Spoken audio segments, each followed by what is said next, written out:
پڑوسی دو قسم کے ہیں. ایک وہ پڑوسی جو آپ کا خیر خواہ ہو، آپ اس کا خیر خواہ ہو. دوسرا یہ کہ پڑوسی آپ سے تنگ ہو، آپ اس سے تنگ ہو. رسول اللہ صلی اللہ علیہ وسلم کی ارشاد مبارک امام ترمذی رحمہ اللہ نے باب پی حق الجوار میں نقل کیے. رسول اللہ صلی اللہ علیہ وسلم فرماتے ہیں کہ اللہ جل شانہ کے ہاتھ سب سے بہترین پڑوسی وہ ہے جو اپنے پڑوسی، اب سب سے بہترین بندہ وہ ہے جو اپنے پڑوسی کے ساتھ خیر و بلائی کا معاملہ کرے. خیر و بلائی ہم ہر طریقے سے کر سکتے ہیں. اس کی خیریت دریافت کر سکتے ہیں، اس کے کھانے پینے کا پوچھ سکتے ہیں، اس کو بچوں کا خیال رکھ سکتے ہیں. اگر اس کے ہاں یتیم ہیں یا پڑوسیوں کے بچے یتیم ہیں تو اس پر دست شفقت رکھ سکتے ہیں.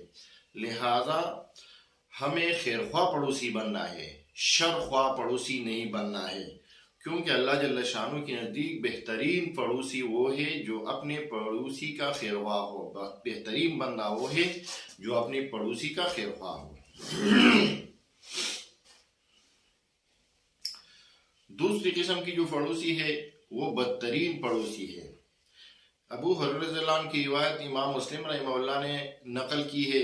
امام ابو ہریرہ رضی اللہ عنہ فرماتے ہیں کہ جنت کے رسول اللہ صلی اللہ علیہ وسلم نے فرمایا کہ جنت میں وہ شخص کبھی بھی نہیں جا سکے گا جس کا پڑوسی اس کی شرارتوں اور تکلیفوں سے محفوظ نہ ہو. مطلب یہ کہ آپ کا پڑوسی، آپ اس کو تنگ کر دیتے ہو، اس کو تکالیف پہنچاتے ہو، اس کو کسی نہ کسی طرح تنگ کرتے ہو، یا آپ کا کوئی پڑوسی آپ کو تنگ کرتے ہو تو رسول اللہ صلی اللہ علیہ وسلم نے فرمایا ایسا بندہ کبھی بھی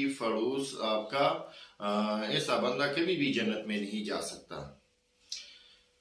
اسی طرح ایک روایت میں ہے، رسول اللہ صلی اللہ علیہ وسلم کی روایت ہے، ابو رضی اللہ عنہ نے روایت کی ہے کہ رسول اللہ صلی اللہ علیہ وسلم نے فرمایا ہے کہ مستقل رہائش کے برے اور خراب پڑوسی سے اللہ کی پناہ مانگو. تو کتنی خطرناک بات ہے کہ رسول اللہ صلی اللہ علیہ وسلم فرماتے ہیں کہ برے اور خراب پڑوسی سے اللہ جل شانہ کی پناہ مانگو. تو ہم شیطان سے پناہ مانگتے ہیں، دشمن سے پناہ مانگتے ہیں، بری خوابوں سے پناہ مانگتے ہیں.